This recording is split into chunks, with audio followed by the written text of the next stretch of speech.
ಇನ್ನು ನಿದ್ದೆ ಬರ್ತಾ ಇದೆ ಗಾಯ್ಸ್. ನಮ್ಮೂರಲ್ಲಿ ಇದನ್ನ ಗಂಗಸ್ಥಾನ ಅಂತಾರೆ. ಮಡ್ಲಕ್ಕಿಗೋಸ್ಕರ ಅಕ್ಕಿ ತೊಗೊಂಡೋಗ್ತಾ ಇದ್ದೀನಿ.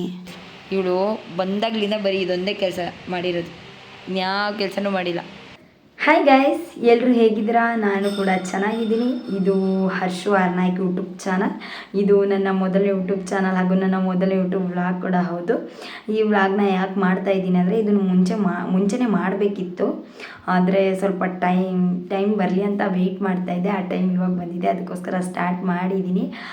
ಎಲ್ಲರೂ ಹೀಗೆ ಸಪೋರ್ಟ್ ಮಾಡಿ ಗೈಸ್ ಅಂತ ಹೇಳ್ತಾ, ಏನಾದರೂ ತಪ್ಪಾಗಿದ್ದರೆ ದಯವಿಟ್ಟು ಅದನ್ನು ಕಮೆಂಟ್ ಬಾಕ್ಸಲ್ಲಿ ತಿಳಿಸಿ. ಹಾಗೆ ಇಷ್ಟ ಆದರೆ ಲೈಕ್ ಮಾಡಿ, ಶೇರ್ ಮಾಡಿ, ಸಬ್ಸ್ಕ್ರೈಬ್ ಮಾಡಿ, ಹಾಗೆ ಪಕ್ಕದಲ್ಲಿರೋ ಬೆಲ್ ಬಟನ್ನ ಕ್ಲಿಕ್ ಮಾಡಿ ಅಂತ ಹೇಳ್ತಾ ಈ ವ್ಲಾಗ್ನ ಸ್ಟಾರ್ಟ್ ಮಾಡೋಣ. ಬನ್ನಿ ಗೈಸ್.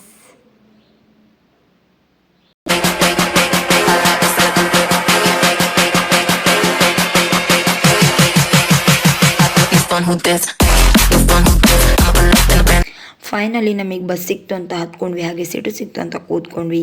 ಆಲ್ಮೋಸ್ಟ್ ಈ ಬೆಂಗಳೂರಲ್ಲಿ ಇರೋರಿಗೆಲ್ಲರಿಗೂ ಗೊತ್ತೇ ಇರುತ್ತೆ, ಅದನ್ನೇನು ಎಕ್ಸ್ಪ್ಲೈನ್ ಮಾಡೋಕ್ಕೆ ಹೋಗಲ್ಲ ಈ ಗೊರಗುಂಟೆಪಾಳ್ಯ ಟ್ರಾಫಿಕ್ ಬಗ್ಗೆ. ಇನ್ನೊಂದೇನು ಗೊತ್ತಾ ಗೈಸ್, ನಾವು ಜಾಲಹಳ್ಳಿ ಕ್ರಾಸು ದಾಸರಳ್ಳಿಲೆಲ್ಲ ಹೋಗಿ ಬಸ್ ಹತ್ತೋಣ ಅಂದರೆ ಅಲ್ಲಿ ಸೀಟ್ ಸಿಗೋಲ್ಲ ಅನ್ನೋ ಟೆನ್ಷನು. ಈ ಮೆಜೆಸ್ಟಿಕ್ಕು ನವರಂಗಲ್ಲೆಲ್ಲ ಬಸ್ ಹತ್ತೋಣ ಅಂದರೆ ಈ ಗೊರಗುಂಟೆಪಾಳ್ಯ ಟ್ರಾಫಿಕ್ನ ಹೇಗಪ್ಪ ಕ್ರಾಸ್ ಮಾಡೋದು ಅನ್ನೋ ಟೆನ್ಷನು, ಎಲ್ಲದೂ ಒಂದೊಂದು ಟೆನ್ಷನ್ ಗೈಸ್. ಹಾಗೆ ಬಸ್ ಹತ್ಕೊಂಡ್ವಿ. ಹೇಗೋಪ್ಪ ಬೆಳಿಗ್ಗೆ ಎದ್ದು ನಾಷ್ಟ ಮಾಡಿರೋದು ಗೈಸ್, ಮಧ್ಯಾಹ್ನ ಏನು ತಿಂದಿಲ್ಲ, ಸ್ವಲ್ಪ ಸ್ನ್ಯಾಕ್ಸ್ ತಿನ್ಕೊಂಡು ಹಾಗೆ ನನ್ನ ಫ್ರೆಂಡ್ನ ಊರಿಗೆ ಕರ್ಕೊಂಡು ಹೋಗ್ತೀನಿ ಅಂತ ಹೇಳಿದ್ದೆ. ಅವಳು ರೆಡಿಯಾಗಿ ಬರಲಿ ಅಂತ ಅಂದ್ಬಿಟ್ಟು ವೆಯ್ಟ್ ಮಾಡ್ತಾಯಿದ್ದೆ. ಅವಳು ಬಂದಳು. ಆಮೇಲೆ ನನ್ನ ತಂಗಿ ಫೋನ್ ಮಾಡಿದ್ಲು, ನಂದು ಕಾಲೇಜ್ ಮುಗ್ದಿದೆ, ನಾನು ಕೂಡ ಊರಿಗೆ ಬರ್ತೀನಿ ಅಂತ ಅಂದ್ಬಿಟ್ಟು ಅವಳಿಗೆ ವೆಯ್ಟ್ ಮಾಡಿ ಪಾಪ ಅವಳೇ ಮೆಜೆಸ್ಟಿಕ್ಕಿಂದ ಬಸ್ ಹತ್ಕೊಂಡು ಅವಳು ನಮ್ಮಿಬ್ರಿಗೂ ಸೀಟ್ ಇಟ್ಕೊಂಡು ಬಂದಿ. ಬಸ್ ಸಿಕ್ಕಿರೋ ಖುಷಿಗೆ ಊಟ ಕೂಡ ಮಾಡಿಲ್ಲ, ಹಾಗೆ ಬಸ್ ಹತ್ಕೊಂಡ್ಬಿಟ್ವಿ. ಎಲ್ಲಾದರೂ ಸ್ಟಾಪ್ ಕೊಟ್ಟರೆ ಅಲ್ಲಿ ಊಟ ಮಾಡ್ಕೊಳ್ಳೋಣ ಅಂತ ಅಂದ್ಬಿಟ್ಟು. ಆದರೆ ಈ ಬಸ್ ತುಂಬ ನಿಧಾನಕ್ಕೆ ಹೋಗ್ತಾ ಇರೋದ್ರಿಂದ ನಮ್ಮ ಹೊಟ್ಟೆನೂ ಕೇಳಲಿಲ್ಲ, ತುಂಬ ಹೊಟ್ಟೆ ಹಶ್ವಾಗ ಸ್ಟಾರ್ಟ್ ಆಯಿತು. ಆದರೆ ಫೈನಲಿ ಒಂದು ಸ್ಟಾಪ್ ಕೊಟ್ಟರು ಗೈಸ್. ಅಲ್ಲಿ ನಮಗೇನೇನು ಬೇಕೋ ಅದು ಸಿಕ್ಕಿಲ್ಲ, ಇರೋದ್ರಲ್ಲೇ ಅಡ್ಜಸ್ಟ್ ಮಾಡ್ಕೋಬೇಕು ಅಂತ ಅಂದ್ಬಿಟ್ಟು ನಮ್ಮ ಮನೇಲಿ ಹೇಳ್ಕೊಟ್ಟಿರೋದ್ರಿಂದ ಇಷ್ಟು ಸಿಕ್ತು, ಇಷ್ಟೊಂದು ತೊಗೊಂಡ್ಬಿಟ್ಟು ಹಾಗೆ ಬಸ್ ಹತ್ಕೊಂಡ್ವಿ. ಅಲ್ಲಿ ಒಬ್ಬರು ವಯಸ್ಸಾಗಿರೋರು ನಿಂತಿದ್ರು, ಅದನ್ನು ನನ್ನ ಕೈಲಿ ನೋಡೋಕ್ಕಾಗಲಿಲ್ಲ, ಅದಕ್ಕೆ ನನ್ನ ಸೀಟ್ನ ಅವ್ರಿಗೆ ಬಿಟ್ಕೊಟ್ಟೆ. ಇದಕ್ಕೆ ನನ್ನ ಫ್ರೆಂಡ್ಸು ಬರೀ ಡವ್ ಅಂತಿದ್ದಾರೆ ಗೈಸ್. ಇದು ಜೆನ್ಯೂನಾಗಿ ಹೆಲ್ಪ್ ಮಾಡಿರೋದು ಗೈಸ್, ಇದರಲ್ಲಿ ಯಾವ ಥರ ಡವ್ ಏನೂ ಇಲ್ಲ ಗೈಸ್. ಬರೀ ಡೌಗಳು ಊರ ಹತ್ರ ಬಂತು ಅಂತ ಅಂದ್ಬಿಟ್ಟು ಒಂದು ಸ್ನ್ಯಾಪ್ ಹಾಕಿದ್ವಿ. ಎಂತ ಬ್ಲಾಗ್ ಸ್ಟಾರ್ಟ್ ಮಾಡಿದೆ, ಎಲ್ಲದನ್ನು ನಿಮ್ಗೆ ಹೇಳ್ತೀನಿ ಬನ್ನಿ. ಎಲ್ಲ ಗೊತ್ತಾಗೋಯ್ತು.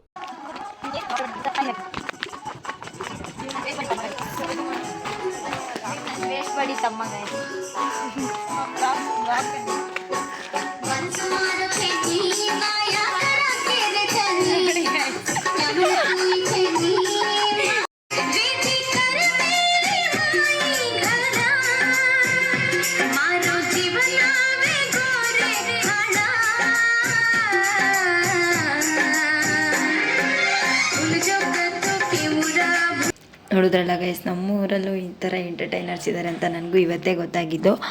ಹಾಗೆ ಬೆಳಿಗ್ಗೆ 3 ಗಂಟೆಗೆ ಎದ್ದು ಎಲ್ಲ ಕೆಲಸ ಮಾಡಿ ಮತ್ತೆ ಮಲ್ಕೊಂಡು 6 ಗಂಟೆ ಆದರೂ ಎದ್ದಿರಲಿಲ್ಲ ಅಂತ ಅಮ್ಮನ ಜೊತೆ ಸ್ವಲ್ಪ ಜಗಳ ಮಾಡಿಕೊಂಡು ಹಾಗೆ ನಮ್ಮ ಮತ್ತೆ ಮನೆ ಹತ್ರ ಹೋಗ್ಬಿಟ್ಟು ಸ್ನಾನ ಮಾಡ್ಕೊಂಡು ರೆಡಿ ಆಗೋಣ ಅಂತ ಅಂದ್ಬಿಟ್ಟು ಎಲ್ಲರೂ 10 ಸೆಕೆಂಡ್ ಮೌನಾಚರಣೆ ಮಾಡೋಣ.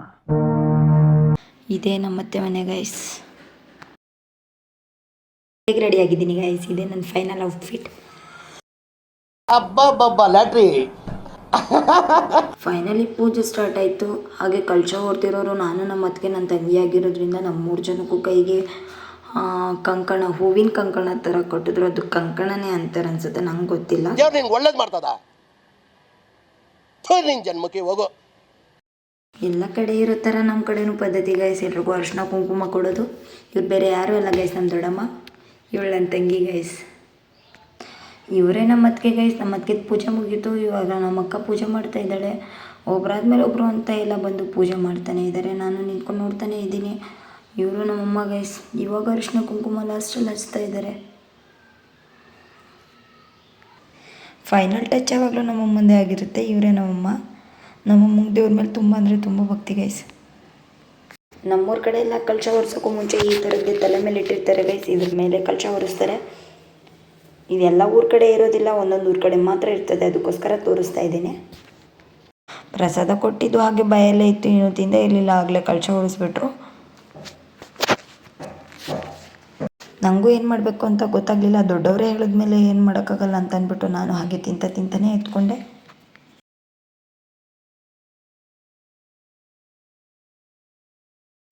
ನಮ್ಮೂರ ಕಡೆ ಎಲ್ಲ ಗೃಹ ಪ್ರವೇಶದ ದಿನ ಇದೇ ಥರ ಗಂಗಸ್ನಾನ ಮಾಡಿ ಎಲ್ಲ ಪೂಜೆ ಎಲ್ಲ ಮಾಡಿ ಅಲ್ಲಿಂದ ಗಂಗೆನ ತೊಗೊಂಡು ಮನೆಗೆ ಹೋಗೋದು ಸಂಪ್ರದಾಯ ಗೈಸ್. ನಿಮ್ಮೂರ ಕಡೆನೂ ಹೀಗೆ ಏನಾದರೂ ಇದ್ದರೆ ಕಮೆಂಟ್ ಬಾಕ್ಸಲ್ಲಿ ತಿಳಿಸಿ. ಗಂಗಸ್ನಾನ ಎಲ್ಲ ಮುಗಿಸಿ ಗಂಗೆನ ಮನೆಗೆ ತಗೊಂಬಂದಿದ್ದು ಆಯಿತು. ಹಾಗೆ ಹಸುನ ಮನೆ ಒಳಗಡೆ ಸೇರ್ಸೋಕ್ಕೂ ಮುಂಚೆ ಗಂಗೆನ ಕೆಳಗಡೆ ಇಳಿಸ್ಕೋಬೇಕು.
ಅಪ್ಪ ಅಮ್ಮನ ಪೂಜೆ ಆಗಿದ ತಕ್ಷಣ ನಮ್ಮ ಅಣ್ಣನೂ ಕೂರಿಸಿದ್ರು. ನಮ್ಮ ಅಕ್ಕನ ಕೂರಿಸ್ಲಿಲ್ಲ, ಯಾಕಂದರೆ ಅವಳು ಮದುವೆ ಆಗಿರೋದ್ರಿಂದ ಅವಳನ್ನ ಕೂರಿಸ್ಲಿಲ್ಲ. ಹಾಗೆ ನನಗೂ ನಮ್ಮ ಅಣ್ಣನಿಗೂ ಪೂಜೆ ಬಗ್ಗೆ ಅಷ್ಟು ಗೊತ್ತಿರಲಿಲ್ಲ. ಈ ಐನೂರು ಏನೇನು ಹೇಳ್ಕೊಡ್ತಾರೋ ಅದನ್ನೇ ಮಾಡ್ತಾ ಹೋದ್ವಿ.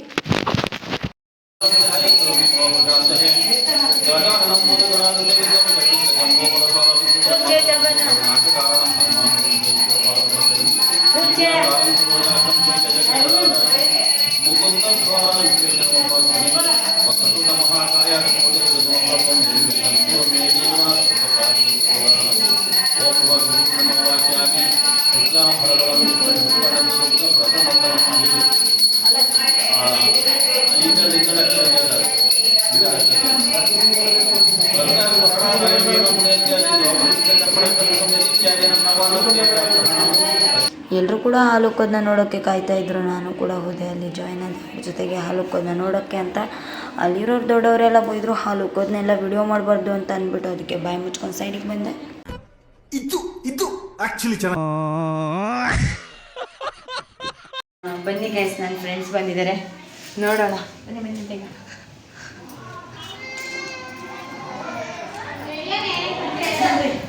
ನೋಡಿ ಗೈಸ್, ಫಂಕ್ಷನ್ಗಿಂತ ಮುಂಚೆ ಬರಬೇಕು ಎಲ್ಲರೂ. ಇವರೆಲ್ಲ ಫಂಕ್ಷನ್ ಮುಗಿದ್ಮೇಲೆ ಬರ್ತಾ ಇದ್ದಾರೆ ಗೈಸ್. ಇವರು ಒಂದು ಫ್ರೆಂಡ್ಸ್ ಗೈಸ್. ನೋಡಿ ಗೈಸ್, ನೋಡಿ ಗೈಸ್. ಏನು ಅರ್ಥವೇ ಆಗ್ತಿಲ್ವೇ ಈ ಕೇಸು? ಎಳೆ ಮಗು ಆಗಿದ್ದಿದ್ರೆ ಓಕೆ, ಏನಿದು ಏನೋ ಗೊತ್ತಾಗ್ತಿಲ್ಲ. ನನ್ನ ಫ್ರೆಂಡ್ಸ್ ಎಲ್ಲ ಬಂದಿದ್ದಾರೆ, ನೀವೇ ನೋಡಿದ್ರಲ್ಲ ಗೈಸ್. ಅವ್ರಿಗೆಲ್ಲ ನಾಷ್ಟ ಮಾಡಿಸ್ಬಿಟ್ಟು ಹಾಗೆ ನನ್ನ ಫ್ರೆಂಡ್ಸ್ ಜೊತೆಂದು ಇನ್ನೊಂದು 2-3 ತಿಂಗಳಲ್ಲಿ ಮದುವೆ ಇರೋದ್ರಿಂದ ನಾವು ಮದುವೆಗೆ ಹೋಗೋಕ್ಕಾಗುತ್ತೋ ಇಲ್ವೋ ಗೊತ್ತಿಲ್ಲ ಅಂತ ಅಂದ್ಬಿಟ್ಟು ಅಮ್ಮ ಇಲ್ಲೇ ಮಡ್ಲಕ್ಕಿ ಕೊಟ್ಟು ಕಳ್ಸೋಣ ಅಂತ ಅಂದ್ಬಿಟ್ಟು ಅಮ್ಮ ಮಡ್ಲಕ್ಕಿಗೆಲ್ಲ ರೆಡಿ ಮಾಡ್ತಾಯಿದ್ರು. ನಾನು ಅವ್ರಿಗೆ ಹೆಲ್ಪ್ ಮಾಡ್ತಾಯಿದ್ದೆ. ಹಾಗೆ ನನ್ನ ಫ್ರೆಂಡ್ಸ್ ಜೊತೆಗೂ ಖುಷಿಯಾಗಿರುತ್ತೆ ಅಂತ ನಾನು ಅಂದ್ಕೊಂಡಿದ್ದೀನಿ.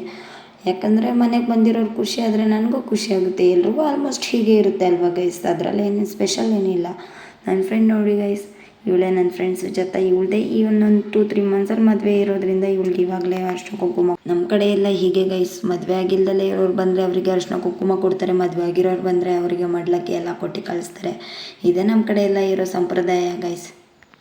ನನ್ನ ಫ್ರೆಂಡ್ ಸರ್ಕಲೆಲ್ಲ ಹೀಗೆ ಗೈಸ್, ಎಲ್ಲ ಸಾಫ್ಟೇ ಇದ್ದಾರೆ. ಅದರಲ್ಲಿ ಇವಳು ಇನ್ನೂ ತುಂಬ ಸಾಫ್ಟು, ಸೆನ್ಸಿಟಿವ್ ಕೂಡ ಹೌದು. ಇವಳು ಇದೆಲ್ಲ ಯಾಕೆ ಆಂಟಿ ಬೇಡ ಅಂತಿಲ್ಲ, ಆದರೆ ಅಮ್ಮ ಹೀಗೆಲ್ಲ ಹೇಳ್ಬಾರ್ದು, ಮಡ್ಲಕ್ಕಿ ಕೊಡುವಾಗ ಹೆಣ್ಮಕ್ಳು ಬೇಡ ಅಂತ ಹೇಳ್ಬಾರ್ದು ಅಂತ ಅಂದ್ಬಿಟ್ಟು ಅಮ್ಮನೇ ಕನ್ವಿನ್ಸ್ ಮಾಡಿ ಕೊಟ್ಟರು. ಅವಳು ತೊಗೊಂಡು ಖುಷಿಯಾಗಿ ತೊಗೊಂಡು ಗೈಸ್. ನೀವೇ ನೋಡ್ತಿದ್ದೀರಲ್ಲ ಗೈಸ್, ಅವಳು ಎಷ್ಟೊಂದು ಖುಷಿಯಾಗಿದ್ದಾಳೆ ಅಂತ ಅಂದ್ಬಿಟ್ಟು. ಹಾಗೆ ಅವ್ರು ತಂದಿರೋ ಗಿಫ್ಟ್ನ ನನ್ನ ಕೈಲಿ ಕೊಡ್ತಾರೆ ಅಂದರೆ ಅಮ್ಮನ ಕರೆದ್ಬಿಟ್ಟು ಅಮ್ಮನ ಕೈಲಿ ಕೊಡ್ತಾ ಇದ್ದಾರೆ ಗೈಸ್. ಇವರು ಒಂದು ಫ್ರೆಂಡ್ಸು ನನಗೆ. ಬಂದಿರೋರ್ನೆಲ್ಲ ಹೀಗೆ ನೆಲದ ಮೇಲೆ ಕೂರಿಸಿದ್ದೀನಿ ಅಂತ ಏನು ಅಂದ್ಕೋಬೇಡಿ ಗೈಸ್. ಕೆಳಗಡೆ ತುಂಬ ಜನ ಇದ್ದರು, ಅದಕ್ಕೋಸ್ಕರ ಅವ್ರಿಗೆ ಅನ್ಕಂಫರ್ಟಬಲ್ ಫೀಲ್ ಆಯಿತು ಅನಿಸುತ್ತೆ. ಅದಕ್ಕೆ ಮೇಲೆ ಹೋಗೋಣ ಬಾ ಅಂತ ಕರ್ಕೊಂಡು ಬಂದರು. ಮೇಲ್ಗಡೆ ಇನ್ನೂ ರೆಡಿ ಮಾಡಿರಲಿಲ್ವಲ್ಲ, ಅದಕ್ಕೋಸ್ಕರ ಅವರು ಚಾಪೆ ಹಾಕ್ತೀನಿ ಅಂದರು. ಇಲ್ಲ ಕೆಳಗಡೆ ಕೂತ್ಕೊಳ್ತೀವಿ ಅಂತ ಅಂದ್ಬಿಟ್ಟು ಅವರೇ ಫೋರ್ಸ್ಫುಲಿಯಾಗಿ ಕೂತ್ಕೊಂಡ್ರು. ಇನ್ನೊಂದೇನು ಗೊತ್ತಾ ಗೈಸ್, ಇವಳು ಬಂದಾಗ್ಲಿಂದ ಬರೀ ಇದೊಂದೇ ಕೆಲಸ ಮಾಡಿರೋದು, ಇನ್ಯಾವ ಕೆಲಸನೂ ಮಾಡಿಲ್ಲ. ಮಲ್ಕೊಳ್ಳೋದು. ನಾನು ಒಬ್ಬಳೇ 3 ಗಂಟೆಗೆ ಎದ್ದು ಎಲ್ಲ ಕೆಲಸ ಮಾಡ್ತಿದ್ದೀನಿ, ಇವಳು ಮಾತ್ರ ಮಲಗಿದ್ದಾಳೆ. ಇವಳ ಹೆಸರು ಸೋಡಾ ಗೈಸ್. ಹ್ಞೂ ಕಳ್ಳಿ ಥರ ನೋಡ್ತಿದ್ದಾಳೆ ನೋಡಿ ನೋಡಿ ನೋಡಿ ಐಜಿ ಅವಳು ನೋಡಿ ಅವಳದು ನೆಕ್ಸ್ಟ್ ಮಂತ್ ಮದುವೆ ಇದೆ ಗೈಸ್. ಮುಚ್ಕೊಂಡಿರೋ ಅಂತವಳೆ ಗೈಸ್ ವ್ಲಾಗಲ್ಲಿ ಅಷ್ಟೇ. ಇವನೇ ನಮ್ಮ ಮುತ್ತು ಅಂದರೆ ಗೈಸ್, ಮುತ್ತು ಅಂದರೆ ನಮ್ಮ ಅಕ್ಕನ ಮಗ. ಇವನೇ ನನಗೆಲ್ಲ ಗೈಸ್. ಇವನ ಜೊತೆ ಆಟ ಆಡ್ಕೊಂತ ಸ್ವಲ್ಪ ಹೊತ್ತು ಟೈಮ್ ಕಳೆಯೋಣ ಅಂತ ಅಂದ್ಬಿಟ್ಟು ಕೂತಿದ್ದೆ. ಅಷ್ಟರಲ್ಲ ಮುದ್ದು ಬಂದ. ನಮ್ಮ ಮುದ್ದು ಜೊತೆ ಸ್ವಲ್ಪ ಹೊತ್ತು ಆಟ ಆಡಿದೆ. ಅಷ್ಟರಲ್ಲಿ ಅವ್ರಿಗೂ ಟೈಮ್ ಆಯಿತು ಅಂತ ಹೇಳಿದ್ರು. ಅದಕ್ಕೆ ಅವ್ರನ್ನ ಬಸ್ ಸ್ಟಾಪಿಗೆ ಬಿಡೋಕ್ಕಂತ ಅಂದ್ಬಿಟ್ಟು ಒಂದೇ ಕಡೆಯಲ್ಲಿ 4 ಜನಕ್ಕಾಗಲ್ಲ ಅಲ್ವಾ ಗೈಸ್. ಅದಕ್ಕೋಸ್ಕರ ನಮ್ಮ ಅತ್ತೆ ಮಗನೂ ನನ್ನ ತಮ್ಮನೂ ಕರ್ಕೊಂಡು ನಾವು 4 ಜನ ಹೋದ್ವಿ. ಹಾಗೆ ಅವ್ರಿಗೆ ಬಸ್ ಸಿಕ್ತು ಅಂತ ಅಂದ್ಬಿಟ್ಟು ಬಸ್ ಹತ್ತಿಸ್ಬಿಟ್ಟು ಎಲ್ಲ ಮುಂದ್ರದ್ದು ಇದ್ದೇ ಇರುತ್ತಲ್ವ ಗೈಸ್. ಎಲ್ಲಾದರೂ ಹೋಗ್ತೀವಿ ಅಂದರೆ ಆಚೆ ಏನಾದರೂ ತರಿಸ್ತಾರೆ. ಅದನ್ನು ತೊಗೊಂಬರೋಕ್ಕೋಸ್ಕರ ನಾನು ಬಟ್ಟೆ ಅಂಗಡಿಗೆ ಹೋದೆ. ಅಲ್ಲಿ ಬ್ಲೌಸ್ ಪೀಸ್ ತೊಗೊಂಬರಕ್ಕೆ ಹೇಳಿದರು ಅಮ್ಮ. ಬ್ಲೌಸ್ ಪೀಸ್ ತೊಗೊಂಡೆ.